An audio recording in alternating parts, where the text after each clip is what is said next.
74 வயதை கடந்தாலும் இன்னும் திரைப்பட உலகத்தை விட்டு விலகவில்லை. தமிழ் திரையுலகத்திற்கு ஒரு கிடைத்த ஒரு வரப்பிரசாதம் ரஜினிகாந்த். முதலமைச்சர் கருணாநிதிக்கு முன்பாக சொல்லக்கூடிய தைரியம் ரஜினி ஒருவருக்குத்தான் இருந்தது. சார் வணக்கம்.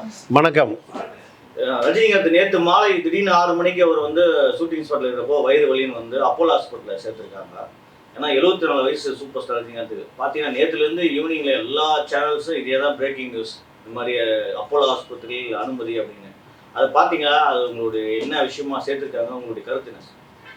இல்லை, இப்போ ரஜினிக்கு 74 வயது. தமிழ் திரைப்பட உலகத்தின் உச்ச நாயகன். தமிழ் திரைப்பட உலகம் என்பது ரஜினியை சுற்றியே இயங்குகிறது. நீங்கள் பல ரஜினி, கமல், எம்ஜிஆர், சிவாஜி, இப்படி 3 தலைமுறைகள் திரைப்பட உலகத்தில் ஒரு முடிசூடா மன்னன். பல இயக்குனர்கள், நீங்கள் பாலச்சந்தர், பாக்யராஜ், பாரதி ராஜா, ஸ்ரீதர், மகேந்திரன், இப்படி பல புகழ்பெற்ற இயக்குனர்கள். இப்படியான ஒரு கலை பயணம். இந்த கலை பயணத்தில் 74 வயதில் இன்னும் இளமையாகவே, இப்போ இவர் உடல்நிலை சரியில்லை என்பது கூட வீட்டிலேருந்து வரல, ஷூட்டிங் ஸ்பாட்லேருந்து தான் வந்திருக்கார். இது அவருக்கு 74 வயதை கடந்தாலும் இன்னும் திரைப்பட உலகத்தை விட்டு விலகவில்லை. இதுதான் இவருடைய ப்ளஸ் பாயிண்ட்டு. இப்போ இவர் அப்போலோ மருத்துவமனையில் அனுமதிக்கப்பட்ட பிறகு முழு உடல் பரிசோதனை செய்யப்பட்டு விட்டது. நீங்கள் எல்லா பரிசோதனையும் முடிஞ்சது. தமிழ்நாட்டினுடைய சுகாதாரத்துறை அமைச்சர் மா சுப்பிரமணியம் அங்கே போயிட்டார். அப்போலோ ரெட்டியும் மருத்துவர்களுக்கு ஆலோசனை வழங்கி கொண்டு இருக்கிறார். அவர் ஒரு மருத்துவர், அப்போலோ ரெட்டி சேர்மன். ஆனாலுமே அப்போ ரஜினிகாந்தை பொறுத்தவரை சிறு சிறு உடல் உபாதைகள், சிறுநீரக பிரச்சனை,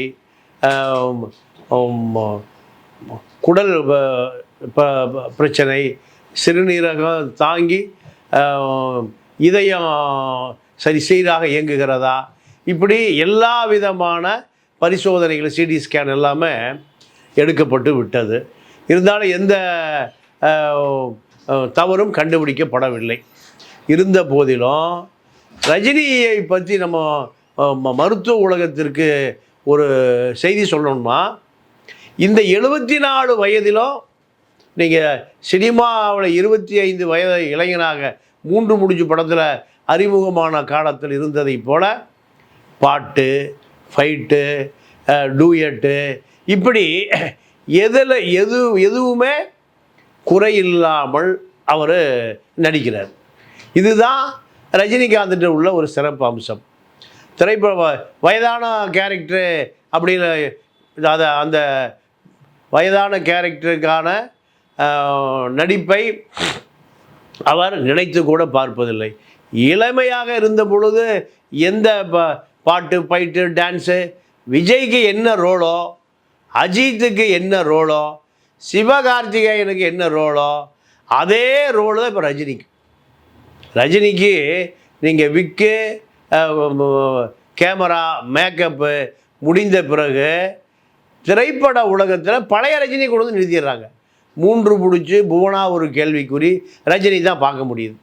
இப்போது தமிழ் திரையுலகத்திற்கு ஒரு கிடைத்த ஒரு வரப்பிரசாதம் ரஜினிகாந்த். மராட்டி மண்ணிலிருந்து கர்நாடகா வந்து தமிழர்கள் தத்தெடுத்து கொண்டார்கள். இந்த ரஜினிகாந்தை பொறுத்த வரைக்கும் இன்னும் இப்போ 74 வயசு. அரசியலிலும் ரஜினிகாந்த் தேவைப்படுகிறார். திரைப்படத்துறைக்கும் தேவைப்படுகிறார், அரசியலுக்கும் தேவைப்படுகிறார். நீங்கள் திமுகவில் உள்கட்சி தகராறு, துரைமுருகனுக்கும் துணை முதலமைச்சர் ஆவதில் உதயநிதிக்குமான முரண்பாடு. இந்த முரண்பாடை கூட தமிழக அரசியலில் ரஜினி முன்னின்று தீர்த்து வைக்கிறார். துரைமுருகன் ஒருத்தர் இருக்காருப்பா, கலைஞர் கண்ணிலேயே விரல விட்டு ஆட்டுவார்ப்பா. ஒரு செய்தியை சொல்லி ஒப்பீனியன் கேட்டோம்னா சந்தோஷம் அப்படிங்குவார். நல்லதுக்கு சந்தோஷமா, கெட்டதுக்கு சந்தோஷமா, இப்படி அறிவாலயத்தில் இருந்த 5000 பேரும் அதை அந்த செய்தியை போய் சேருது. அதை தாண்டி தமிழ்நாடு முழுக்க அந்த செய்தி போய் சேருது.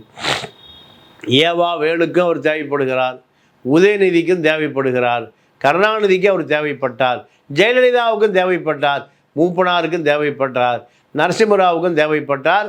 இப்போ யாருக்கு தேவைப்படுகிறார்னா மோடிக்கும் அவர் தேவைப்படுகிறார், அம்பானிக்கும் தேவைப்படுகிறார், அமிதாப் பச்சனுக்கும் தேவைப்படுகிறார். இதுதான் ரஜினி.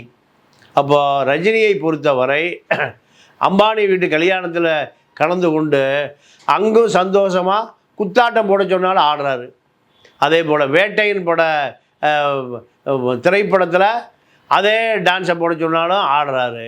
இப்படி மராட்டி மண்ணிலிருந்து கர்நாடகா வழியாக தமிழகத்துக்கு கிடைத்த ஒரு திரைப்பட பொக்கிஷம், அதில் மாற்று கருத்தே இல்லை. இப்போது சிறு சிறு உபாதைகள் காரணமாக மருத்துவமனையில் அனுமதிக்கப்பட்டிருக்கிற ரஜினிகாந்த் கண்டிப்பாக எந்த உடல்நல உபாதைகளும் இல்லாமல் மருத்துவ உலகத்திற்கே ஒரு அதிர்ச்சியாக மீண்டும் திரைப்படத்தில் இன்னும் 10 ஆண்டு காலம் எம்ஜிஆரை போல என்டிஆரை போல மீண்டும் திரைப்படத்தில் ஒரு உச்சபட்ச நட்சத்திரமாகவே சூப்பர் ஸ்டாராகவே அந்த பட்டத்தை யாருக்கும் விட்டு கொடுக்க தயாராக இல்லை. நடிக்கிற காலம் வரை கதாநாயகன் தான். நடிக்கிற காலம் வரை நீங்கள் கதாநாயகனை தாண்டி தமிழக அரசியலில் கதாநாயகன், இப்படி பல ரோல் நடிக்கக்கூடிய நடிகர் தான் ரஜினிகாந்த். அவருக்கு அப்போலோ மருத்துவமனையில் தீவிர சிகிச்சையில் 2 நாளில் வீடு திரும்புவார் என்று இப்போ சொல்லப்பட்டாலும் அச்சு ஊடகம், காட்சி ஊடகம், இணையதளம் அத்தனையிலுமே ரஜினி என்னாச்சு, ஒரு கலை மகனுக்கு என்னாச்சு, கலை தாயின் தவ புதல்வனுக்கு என்னாச்சு, இப்படியான ஒரு பரபரப்பு தான் தொற்றிக்கொள்ளுகிறது. இருந்த போதிலும் இன்னும் ஏறக்குறைய 10 ஆண்டு காலம் 10 படங்களில் ரஜினி நடிப்பார். 10 படங்களும் பிரபலமான மிகப்பெரிய நிறுவனங்களாகத்தான் இருக்கும். இந்த நிறுவனங்கள் ரஜினியை விட்டு விடுவதற்கு தயாராக இல்லை. ரஜினியும் அந்த நிறுவனங்களை விட்டுவிட தயாராக இல்லை. அமிதாப் பச்சன், இந்தியா முழுவதும் அறிமுகமான அமிதாப் பச்சன் இன்றும் நடித்து கொண்டே இருக்கிறார்.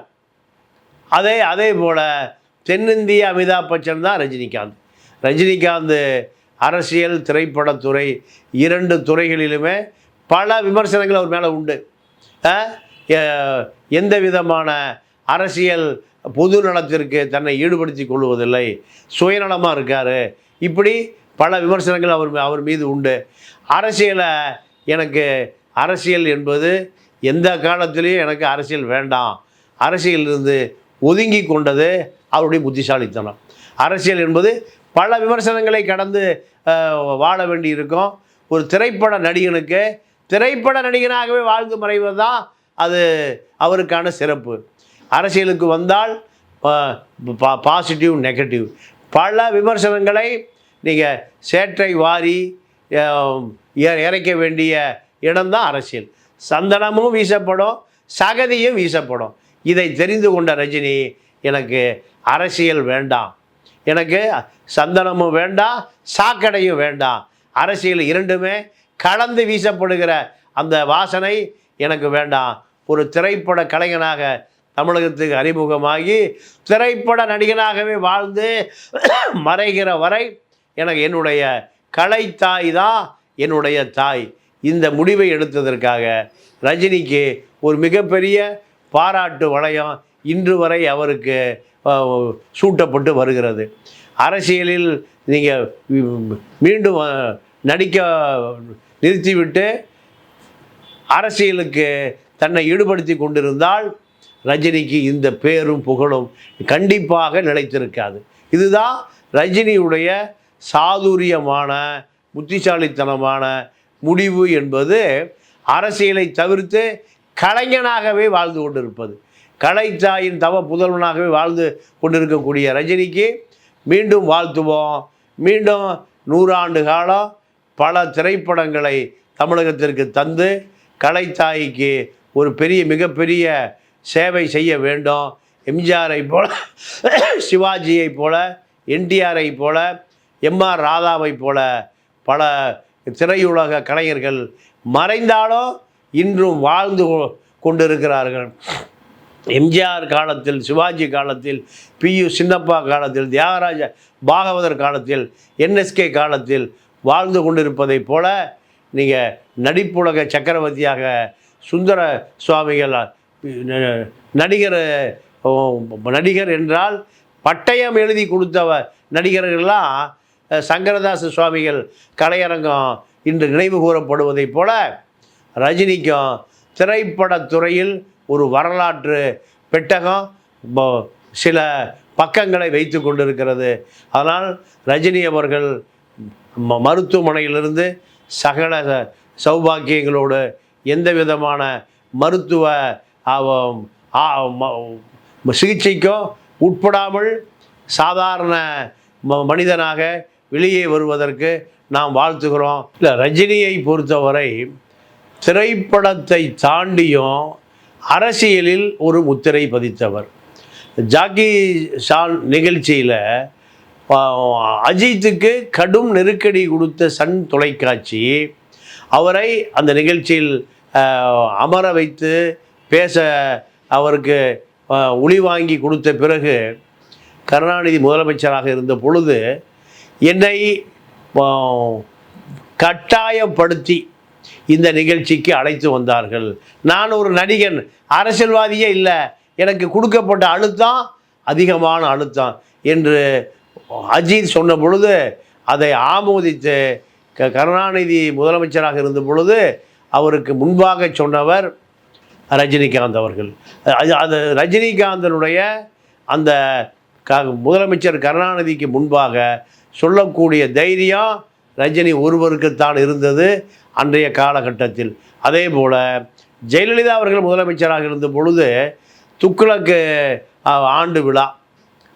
ஆண்டு விழாவில் ஜெயலலிதா சொல்லியும் கேட்காத ஒரு நபர் இருக்கிறார் என்று சொன்னால் அவர் துக்ளக் சோதான் என்று நேரடியாக ஜெயலலிதா வைத்துக்கொண்டே சொல்லுகிற அந்த பாங்கு முழுக்க ரஜினிக்கு சொந்தமானது. அடுத்தபடியாக திரைப்பட உலகத்தில் எம்ஜிஆர் ஒரு பெரிய ஜாம்பவான். எம்ஜிஆரோடு பல மோதல் போக்கை கையாண்டு எம்ஜிஆருக்கு நெருக்கமான ஜெபமணி என்ற பத்திரிகையாளர் மீது காரை ஏற்றி கொலை செய்ய முயற்சித்தார் என்ற வழக்கெல்லாம் பதிவானது. இது ரஜினிகாந்துக்கு அந்த காலத்தில் மிகப்பெரிய நெருக்கடி கொடுக்கப்பட்டது எம்ஜிஆரால். எம்ஜிஆர் தோட்டத்திற்கு தூக்கி கொண்டு போய் விட்டார், எம்ஜிஆருடைய கதாநாயகியான லதாவை திருமணம் செய்ய முயற்சிக்கிறார், எம்ஜிஆர் தோட்டத்திலே கட்டி வைத்து விட்டார் என்றெல்லாம் வதந்தி பரப்பப்படுகிற அளவுக்கு அன்றைய காலகட்டத்தில் எம்ஜிஆரோடு மோதல் போக்கை கொண்டிருந்தார். அதன் பிறகு சமரசம் ஆகிவிட்டார். இப்படி மூப்பனாருக்கு ரொம்ப மிக நெருக்கமாக இருந்தார். மோடி அவர்கள் ரஜினிகாந்த் வீட்டிற்கு நரசிம்மராவ் காலத்தில் இவரை அரசியலுக்கு இழுப்பதற்கு பல முயற்சிகள் செய்யப்பட்டது. ஆனால் எனக்கு அரசியல் என்பது வெகு தொலைவிலே உள்ளது, திரைப்படம் தான் நான் நேசிக்கிற துறை, இப்படி அரசியல்வாதிகளுக்கு முழுமையாக தன்னை விடுவித்து கொண்டவர் ரஜினிகாந்த். இது போன்ற பல முதலமைச்சர்களை நேரடியாக எடப்பாடியோடு கருத்து மோதல் இருந்திருக்கிறது, சமரசம் செய்து கொண்டிருக்கிறார். ஸ்டாலினோடு கருத்து மோதல் சமரசம் செய்து கொண்டிருக்கிறார். உதயநிதியோடு நெருக்கமாக இருக்கிறார். இப்படி பல முதலமைச்சர்கள், எம்ஜிஆர், கருணாநிதி, ஜெயலலிதா, எடப்பாடி, ஓபிஎஸ், இப்படி பல முதலமைச்சர்களோடு இன்று இருக்கக்கூடிய ஸ்டாலினோடும் திமுகவில் இருக்கக்கூடிய உள்கட்சி பிரச்சனைகளை தீர்க்கக்கூடிய அளவிற்கு ரஜினிக்கு முக்கியத்துவம் கொடுக்கக்கூடிய கட்சியாக திமுக மாறி இருக்கிறது. இப்படி பல முதலமைச்சர்களை கையாளக்கூடிய ரஜினி கண்டிப்பாக தமிழ்நாட்டினுடைய திரைப்படத்துறையின் ஒரு அடையாளம் என்பதை மறுக்கவோ மறக்கவோ முடியாது. நன்றி, வணக்கம்.